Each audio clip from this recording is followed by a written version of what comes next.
My name is Wali Shah, and this is spoken word poetry.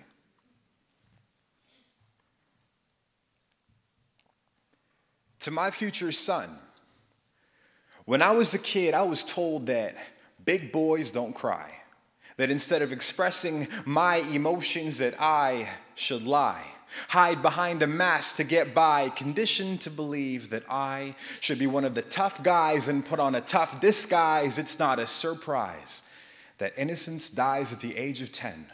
Or maybe it's just that pop culture lies to us then, because we've got our eyes on a TV, mesmerized by the men who reinforce patriarchy and hyper-masculine trends. I had friends get bullied for wearing pink, because in 4th grade, the color of your shirt could make you stink. And in 12th grade, you were a little girl if you didn't drink. It's sad to see the way society thinks. My son, being a man doesn't mean being aggressive. You want big biceps, but a big heart is so much more impressive. And honestly, some of these bodybuilders are a little excessive.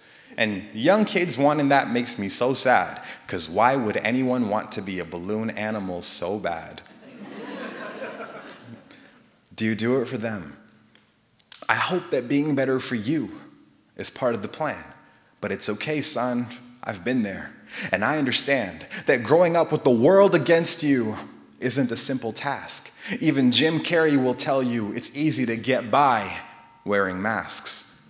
Society and institutions make it so hard for kids growing up who don't know where to start. I see the consequences of families that split up and get torn apart, so I won't let my child give his mother a Father's Day card.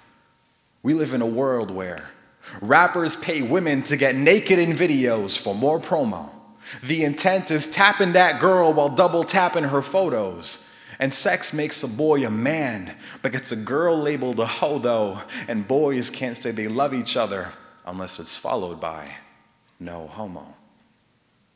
I want to teach my son that if he argues with a woman, he doesn't have to raise his voice or raise his hand to treat a woman like he would treat his daughter, and learn respect as a man, to love his mother through old age and do whatever he can. But first, I need to ask myself, is that the man that I am?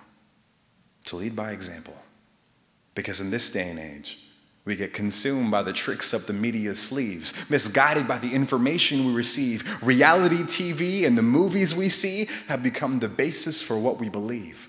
Unfortunate that power is used to mislead and that the young can't always understand the things they perceive. So when you grow up and see this world firsthand, I pray that you change it for the better however you can, so that maybe one day your son will understand that love is the first step to being a man. Thank you.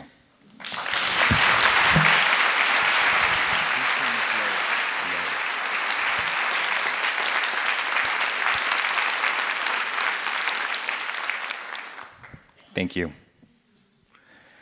This poem was inspired by a boy who, when he was 3 years old, came to Canada with his parents, and they had nothing but the clothes on their backs.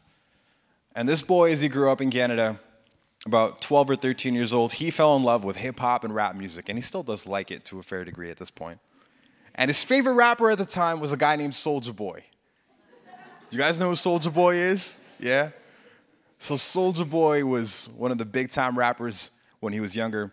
And this kid, when he was growing up, he loved it. He loved the idea of being popular and being cool and what the success stood for icons like Soulja Boy. So Soulja Boy wore baggy jeans and a baseball cap backwards and a 5XL t-shirt that made him look like he had a dress on. He had to get that too, and he did. Because for him, icons like that, the way they behaved, the way they dressed, the way they were, that was what success looked like, so he wanted to emulate that. And slowly and surely, by the time this boy was 15 years old, his peer group changed. He was around negative friends. He started making negative life choices, and eventually closed himself up with the culmination of his arrest when he was charged. And he was handcuffed in front of his mom, thrown in a cruiser, taken to Division 12 in Mississauga, Peel Police Headquarters, where he spent the night behind bars. And this boy thought where his life was going. He thought about the idea of success and the toxic masculinity that he had followed, that media and society so often imposes and perpetuates through rap music and Hollywood films and so on and so forth. And when this boy came to the realization that he had the potential to change that, he told himself that he would become an alternate icon that would challenge the status quo. And he was lucky, because he had teachers that cared about him at the school he went to. He had social workers that supported him, that gave him the love and the encouragement that a young boy needed that he didn't find in other young men or older men who perpetuated, again, a very toxic masculinity. And when this boy was in his final year of high school, February 2013, he was checking the mail, and in the mail there was a letter, and it said University of Toronto. And he opened up this letter, and he read it over, and it said that he had gotten accepted. And so this boy took that letter home to his mom. And his mom was sitting on the couch watching Bollywood movies, drinking chai tea. And he said, "Mom, you got to read this letter." And she looked at him, he said, "Is that a suspension letter?" And he said, "No, Mom, for real." So Mom comes over. And he put the letter in front of her, and he said, "I want you to read it." And when she finished, she had these big tears in her eyes. And he looked at her and he said, "This is my small token of appreciation to you for all that you've done, for every sacrifice you've made coming to this country with nothing. Thank you for all that you've done." This boy now is a recent graduate of this university, University of Toronto.